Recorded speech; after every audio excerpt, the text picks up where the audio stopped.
hoy tenemos al abogado Héctor Leonardo Jiménez Ordón. El señor es defensor público desde hace muchos años atrás, experto en el área procesal penal. Lo he invitado porque tengo algunas dudas al respecto, puesto nuestro estudio jurídico, como asociados, se encarga más de temas de aspecto laboral, pero también tenemos el área académica, en el cual nos interesa difundir información valiosa para la comunidad. ¿Cuál es este caso? El debido proceso. En la actualidad tenemos varios ejemplos en la prensa, como el allanamiento a casas de asesores de asambleístas, de gerentes y funcionarios, unos funcionarios, otros exfuncionarios. ¿Cuál es la motivación de haberlo invitado a Héctor, del cual también es mi amigo? Es acerca de preguntarle por qué se dan primero los allanamientos, que nos explique. Luego de eso, por qué, producto de una detención con fines investigativos, cuya duración debe ser 24 horas, de acuerdo al Código Orgánico Integral Penal, en su artículo 530, después vemos que van a una audiencia de formulación de cargos, y a su vez, ya en unos casos vemos que ya están en prisión preventiva.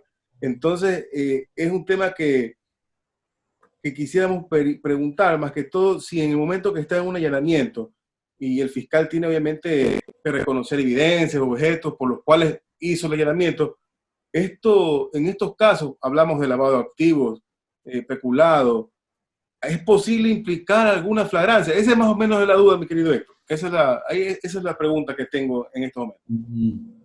Bueno, muchas gracias por la invitación, Luis Fernando. Pues sí, en cuanto al tema que tú has escogido, de la ahora llamada, pues, orden de detención para investigaciones, y no es una figura nueva, no es una figura procesal que ya existía en el Código de Procedimiento Penal, derogado ya por el COIP en agosto del 2014. Y esta se encontraba en el artículo 164 del Código de Procedimiento Penal. Y ahí era más claro que ahora, paradójicamente, porque siempre se hablaba de la antigüedad del Código Penal y Código de Procedimiento Penal que regía hasta antes de la vigencia del COIP. Y se decía que era un mosaico de retazos que estaba parchado por todos lados, y por eso era necesario crear un código penal que recopile todo, ¿no? Y por eso se llamó Código Integral, Código Orgánico Integral Penal, con esta moda de leyes orgánicas que se crearon para supuestamente darle más fuerza, ¿no? En base al rango jerárquico de las leyes. Entonces, este artículo, el 164 del Código de Procedimiento Penal ya derogado, establecía casi lo mismo de lo que estipula el 530 del COIP, pero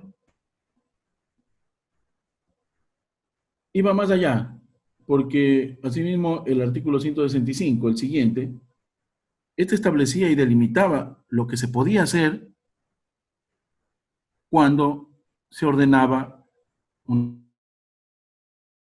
una detención con fines investigativos.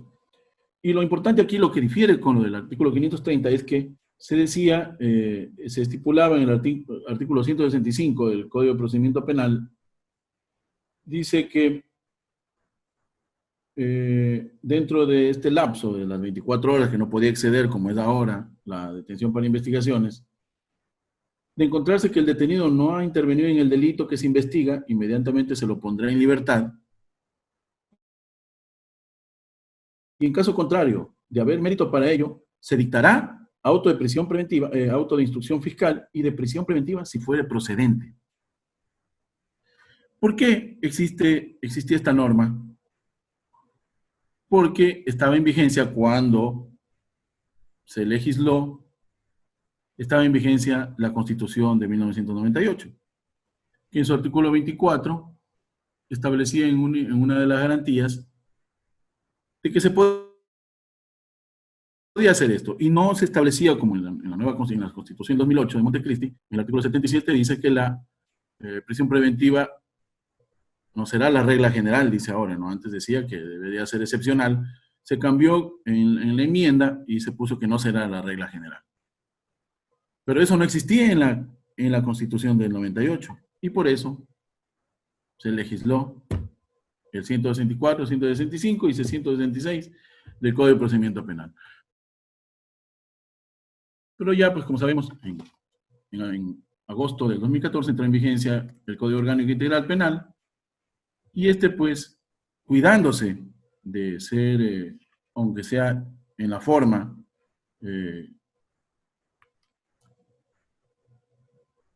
coherente o concordante con la Constitución, se creó el artículo 530, donde, si tú ya lo has leído, Luis Fernando, no establece la posibilidad de que ahí se dictará auto de instrucción fiscal y de prisión preventiva si fuera procedente. No establece eso el artículo 530 y el artículo 13 del COIP establece que, como lo establecía también el Código Penal anterior, que la ley penal se interpreta de manera restrictiva y no extensiva, ¿verdad?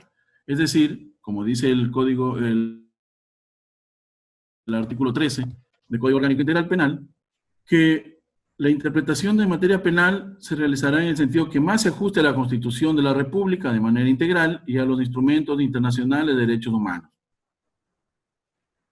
2, que los tipos penales y las penas se interpreten en forma estricta, esto es, respetando el sentido literal de la norma.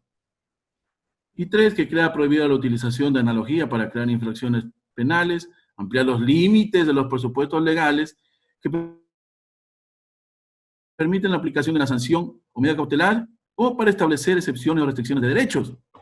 Entonces, por eso, ya en el artículo 530 del Código Orgánico Integral Penal ya no se le daba la potestad de poder iniciar instrucción fiscal y ordenar incluso prisión preventiva. Era un combo, todo en uno, ¿no? Pero se sigue utilizando así. Héctor, una pregunta, solo recapitulando lo que tú dices. Entonces, con el artículo 530, de acuerdo a todo dice que me parece extremadamente oportuno con un tema de histórico, porque la verdad que las normas deben ser interpretadas con carácter también histórico. Y la Constitución, que ahora la Constitución actualmente se aplica directamente. Entonces, con tu análisis, que me parece acertado, y no lo he escuchado en los medios de comunicación, es el tema de que solo la redacción, solo ateniéndonos a la redacción del 530, ya sería muy difícil para un juez ordenar una prisión preventiva o a su defecto peor, calificar, porque eso sí lo toques. Entonces, solo para irlo como sistematizando, solo con la redacción del 530 ya tendríamos un impedimento para prisión preventiva y todo, más bien se sigue la investigación de manera como está establecido en el Código Integral. Ya, esa es la primera interpretación, bueno, restrictiva que estamos haciendo. Entonces, ahí sí te doy otra vez la palabra de que continúes, porque esa parte que ya nos vas a dejarla. O sea, como está redactado, ya es difícil, pero a pesar de eso, lo hacen. Entonces, me imagino que vas a explicarme por qué lo hacen y por qué está mal. Entonces, claro. Sí, efectivamente así es. Entonces, ahora nos vamos al artículo 530, que tú ya lo has leído, y en ninguna parte dice, pues, ¿no? Lo que estipulaba el artículo 164 y 165 del Código de Procedimiento Penal derogado ya. ¿Por qué? Porque ya en el COIP se debía respetar el bloque de constitucionalidad y de convencionalidad, ¿verdad? El artículo 77, numeral 1 de nuestra Constitución establece, como ya dije anteriormente, que la privación de libertad será, no será la regla general, es decir, que será de última ratio, que será excepcional, sigue siendo lo mismo. Y que solo en delito flagrante una persona podrá ser detenida por 24 horas, ¿verdad? Pero también se agregó, porque ya después vimos cómo se actuó la función judicial en el gobierno anterior, ¿verdad? Entonces, el numeral 1 del artículo 77 fue reformado en su totalidad. Y aquí señalaba por la última parte que se exceptúan los delitos flagrantes, en cuyo caso no podrá mantenerse a la persona detenidas sin forma de juicio por más de 24 horas, las medidas no privativas de libertad se aplicarán de conformidad con los casos, plazos, sanciones y requisitos establecidos en la ley. Y en la primera parte decía, pues, que la prohibición de libertad no será la regla general y se aplicará para garantizar la comparecencia del imputado acusado al proceso, el derecho de la víctima del delito a una justicia pronta, oportuna y sin dilaciones, y para asegurar el cumplimiento de la pena. Eso es, viola el bloque de convencionalidad. Porque estaremos casi hablando de una pena anticipada. Y por orden estricta de juez o juez competente, en los casos por el tiempo y con las formalidades establecidas en la ley. Ahí nos meten que por el tiempo y las formalidades establecidas en la ley. Y es en donde se basan para aplicar el artículo 530. Pero como te dije, la ley penal se interpreta de forma restrictiva y en el artículo 530 no da para la aplicación ni el inicio de una instrucción fiscal y peor una prisión preventiva. ¿Por qué? Porque el artículo 76 de nuestra Constitución es donde se consagran las garantías básicas del debido proceso. Existe el artículo 76, en el numeral 7, literales A, B y D, donde consagran tu derecho a la defensa. Y tú en 24 horas que te detienen, donde dice que investigan, ¿cómo en ese tiempo, cómo te vas a defender? ¿De qué forma? ¿Cómo vas a tener una defensa de calidad, una defensa con todas las garantías del derecho al debido proceso? Es casi imposible. Es casi imposible. Y es por eso que en el artículo 530 no lo pone. Pero los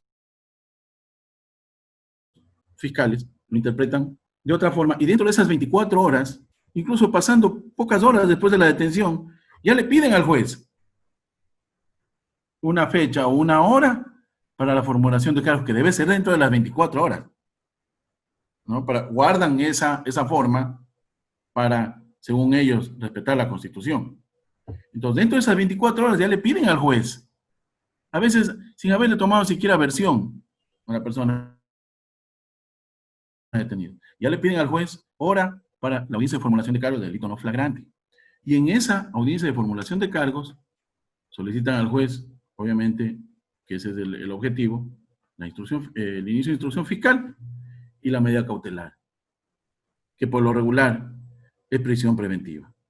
¿Y en qué se convierte entonces el artículo 530? En una suerte de delito flagrante, de detención por delito flagrante. Es exactamente igual el procedimiento de delito flagrante. Te detienen, dentro de las 24 horas te hacen la audiencia de formulación de cargo y te imponen la medida cautelar. Que por lo regular, a pesar de las falacias que dice la fiscal general, que dice que sí, que por un celular, si le ponen prisión, pero si ellos son los que piden. La fiscalía simplemente ve que se cumpla el requisito de que sobrepase el daño a la pena y ya pide prisión preventiva, sin ningún otro análisis. Una consulta, entonces, Héctor, solo para que quede claro. ¿Es posible en un allanamiento, entiendo que tal vez sí, pero quisiera que tú, que eres el técnico, me expliques, ¿es posible en un allanamiento que se dé una flagrancia de algún delito? Entiendo que puede ser en algunos, ¿no? Pero hablemos de los delitos contra la administración pública. ¿Es posible que en un allanamiento se pueda considerar una flagrancia o lavado de activos, que son los tipos penales que están empleando en la actualidad? El delito de lavado de activos, muchos doctrinarios y personalmente yo, creo que no existe flagrancia en lavado de activos. No puedes tener tú encontrando a una persona realizando ese trámite de lavado de activos. No puedes encontrarlo realizando eso. O que o después de 24 horas de cometido se haya descubierto. El delito de lavado de activos es muy complejo, tú sabes muy bien, y es casi imposible que haya flagrancia en delito de lavado de activos. A menos que hayan estado firmando ese rato los documentos o cualquier cosa que se podría interpretar porque eso ya quedaría la interpretación subjetiva de que se está cometiendo el lavado de activos. Entonces, lo que sí se puede es, por ejemplo, si entran allanan tu domicilio y te encuentran un arma, te pueden formular cargos por tenencia de arma, que es el delito por el cual debieron haberle formulado cargos a Abdalá Bucarán. Pero como ese tipo penal no pasaba el año, pues tenían que formularle por uno que sobrepase el año para poder ordenarle prisión preventiva. Hicieron el de tráfico de armas, que personalmente creo que simplemente eso fue para garantizar su impunidad. ¿Por qué? Porque si ellos mantienen, si la Fiscalía no reformula, si reformula, él sale de su arresto domiciliario, porque ya no se aplicaría la prisión preventiva. Y si no reformula, es posible que sea sobreseído o en la etapa de juicio sea absuelto, por cuanto no puede haber pues tráfico de una sola arma. El tipo penal es clarísimo, tráfico de armas y también dispositivos nucleares y todo eso. Armas, no una arma. ¿Cómo pueden, cómo van a establecer que él traficaba armas con una sola encontrada? ¿No? Y no hay facturas de que haya comprado, de que haya recibido, de que haya vendido armas, ni nada de eso. Entonces se están garantizando por todos lados que ese delito quede en la impunidad y él salga. Entonces, por eso te decía, a ver, entonces, Héctor, el tema del allanamiento, para los delitos que estamos viendo, que especulado, bueno, en unos casos ni sabemos qué delitos son, los cuales investigan, en este caso con el expresidente Bucaram, también me pareció que actuaron de manera política, porque si existía una investigación e hicieron un allanamiento por la investigación, que continúe esa investigación y que, aunque no esté detenido o en prisión preventiva de la Bucaram, que igual no podía estarlo por la edad, pero no, prefirieron es el tema mediático y otra vez la política tiene injerencia en los aspectos de juzgamiento, de acción penal. Entonces tú estás diciendo algo muy interesante, listo, tenemos el 530, el allanamiento y una vez el trámite, lo que está viviendo actualmente sin hacerlos inocentes, aquí queremos simplemente el debido proceso, que quede claro. Entonces tenemos que ellos, momento que se realiza el allanamiento, a estas personas las detienen. Entonces tú explicabas que le hacían una suerte de flagrancia, porque se viene lo que es la audiencia de formulación de cargo. Corrige por favor si me equivoco. La audiencia de formulación de cargo. Entonces me pregunta Héctor ahí, listo, están las personas, entran a la audiencia de formulación de cargo. Según tu explicación es ilegal, pero ¿qué deberíamos conocer? ¿Qué debería decir el abogado del detenido? En el sentido de que le están realizando una audiencia, porque bueno, la detención por fin investigativo ya está clarísimo, está claro, perdón, 24 horas, o sea, él no podría reclamar, sino simplemente rendir la versión o todo lo que ya sabemos. Pero el tema aquí está en la audiencia, sin haber ocurrido, estamos hablando que sigue su investigación de lavado de activos, peculado y los delitos contra la administración pública o los que estuviera investigando la fiscal actual. ¿Qué hace? ¿Qué debería en realidad pasar? No lo que está pasando. ¿Qué debería en realidad pasar? O, según tu opinión, que es la que estoy un poco infiriendo, deduciendo, ni siquiera deberíamos llegar a esa audiencia. O sea, ahí te dejo la palabra otra vez. Sí, porque es como tú dices, no deberíamos llegar a esa audiencia. ¿Por qué? Porque se está violando el derecho a la defensa. ¿Qué defensa tú puedes hacer en menos de 24 horas? Si la fiscalía detiene a tu cliente y en 4 o 5 horas ya pide ahora para audiencia de formulación de cargos, ¿qué defensa? Tú ya sabes lo que va a pasar, ¿no? Ahora, algo muy grave también que ya está pasando desde hace mucho tiempo es que los jueces ordenan, en base a la petición de la policía y de la fiscalía, ordenan allanamientos en combo con boletas u órdenes de detención. Allanamiento y orden de detención ahí mismo. Pero se supone que está en una investigación previa, ¿no? Donde algo se ha investigado, por lo menos del domicilio de la persona, para notificarle, pues, que está siendo investigado.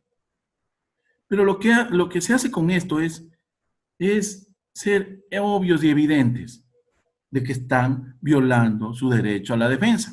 Porque si hay una investigación previa con una persona presuntamente responsable, identificada, que saben dónde vive, ¿por qué no lo notifican? Y lo llaman a rendir versión, a ver usted qué tiene que decir. Y si no, pues, y si vemos que el señor, pues, está cojeando de una pata, bueno, pues ahí podemos, y, no, o si se niega o no va a a los llamamientos de la fiscalía que rinda versión, a que coopere con la investigación, ahí sí pues ordenar una boleta de detención con fines investigativos, ya que a él se lo ha notificado, se le ha dado la oportunidad de defenderse en esta etapa preprocesal. Bueno, y ahí sí, entonces, bueno, aunque el Código Orgánico Integral Penal en el artículo 582, numeral 2, establece que en caso de determinar, dice la Fiscalía, el domicilio o de trabajo, se notificará por cualquier medio ante el cumplimiento de la segunda notificación, se ordenará su comparecencia con el auxilio de la fuerza pública. Es decir, que no hace falta la orden de detención con investigaciones. Se lo puede hacer comparecer con la fuerza pública a la persona que no quiere venir a dar su versión. Pero no, todos sabemos que se utiliza esta figura con fines mediáticos, con, con fines que alimentan desde el populismo penal, ¿no? Que tengo que hacer el show, tengo que hacer la parafernalia, armar la parafernalia de que se está combatiendo la corrupción.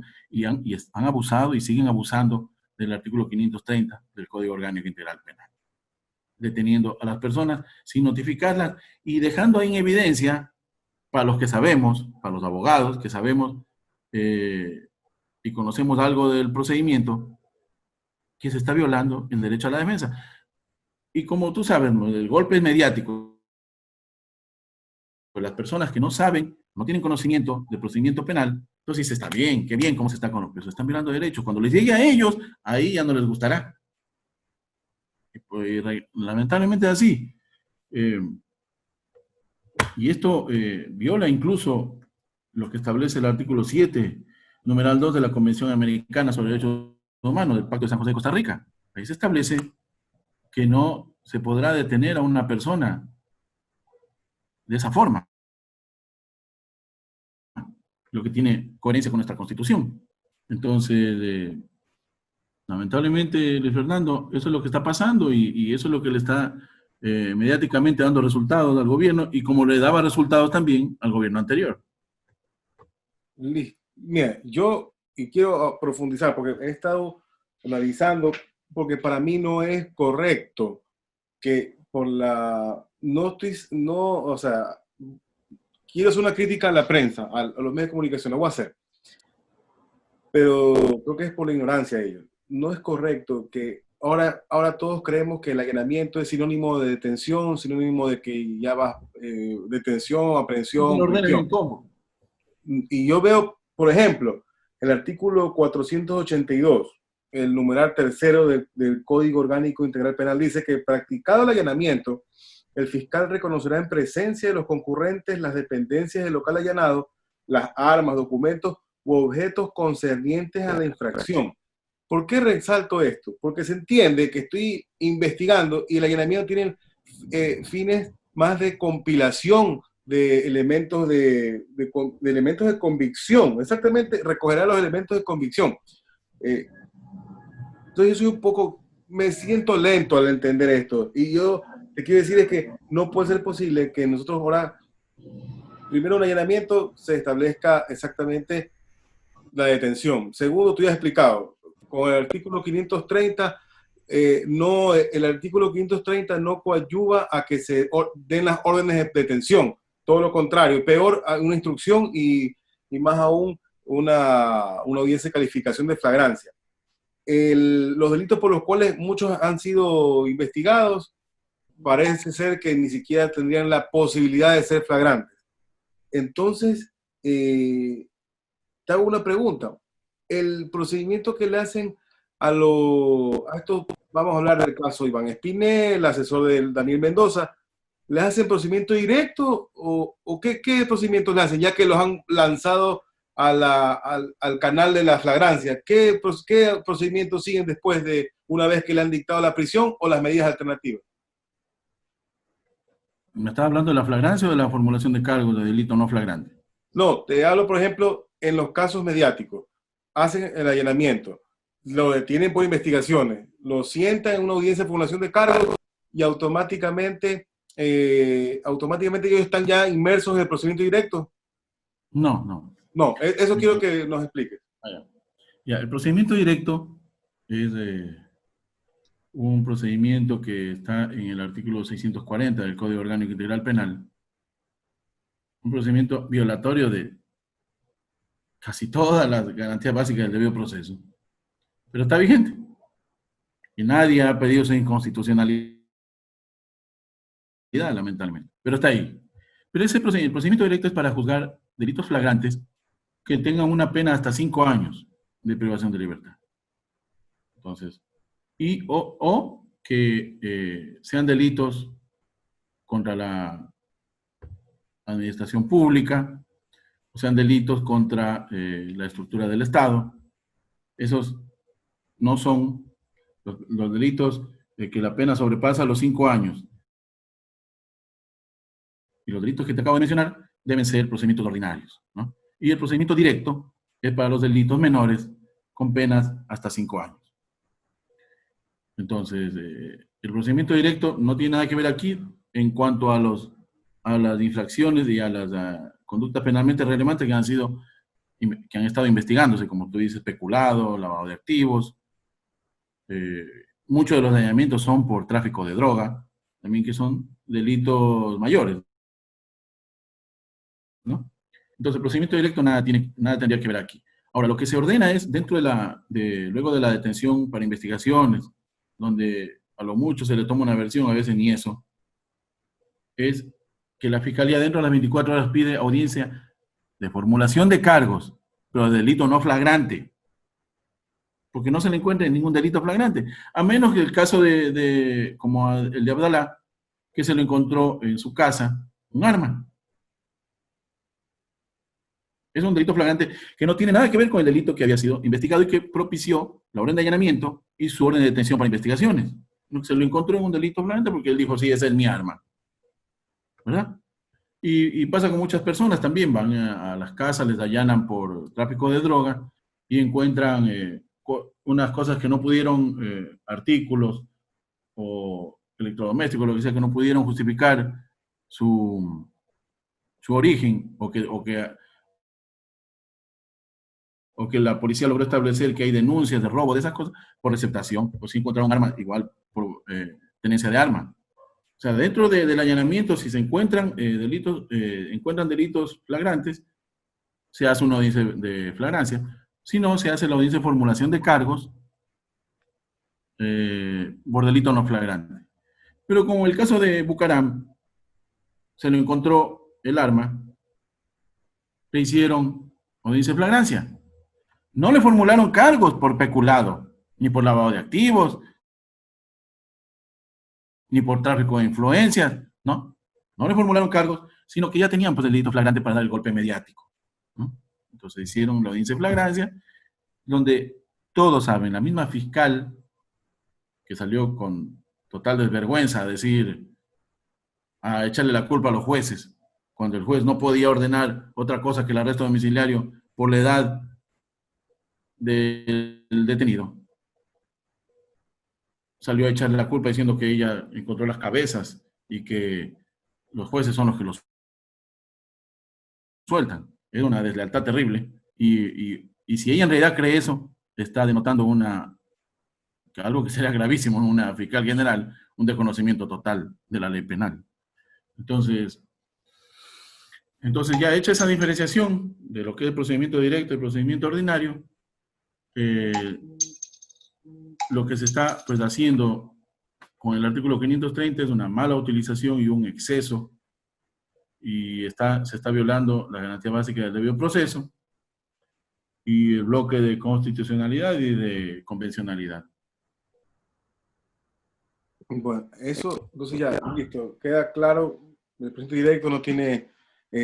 bueno, lo importante de haberte preguntado acerca del directo es que también observamos otra violación más al debido proceso, que eso podría ser tema de otra conversación, porque es importante difundir esto, porque, por ejemplo, muchos de los políticos, por ejemplo, te digo un caso, la ley humanitaria, una vez que ya salga el registro oficial, van a faltar abogados para que van a demandar su inconstitucionalidad. Está bien, porque por ejemplo en el ámbito laboral, que es el ámbito del cual he decidido desarrollarme, tiene muchas violaciones al Código de Trabajo y a la Constitución, a los principios, al bloque de constitucionalidad, pero también hay unos temas que han involucrado penales, pero más allá de eso van a faltar manos. Pero este tipo de conversatorios que me intereso es para exactamente eso. En este caso, tenemos claro que el artículo 530 no da la oportunidad a ningún juez ni al fiscal para poder detener a los investigados. Es más aún, los allanamientos son sinónimos de detención y flagrancia, son simplemente herramientas o instrumentos jurídicos que tiene el fiscal para obviamente ir compilando información en su investigación. Entonces, el interés nuestro, tanto tú y mío, es exactamente eso, identificando cuáles son las normas que no cumplen con ese bloque, porque una cosa es tener la Constitución de Montecristi, que tiene la característica de ser una Constitución eh, eh, pro homine, y además de eso, que respeta los derechos y que es de aplicación inmediata, y que el Estado debe no solo respetarlos, sino hacer respetarlos, los derechos que están ahí.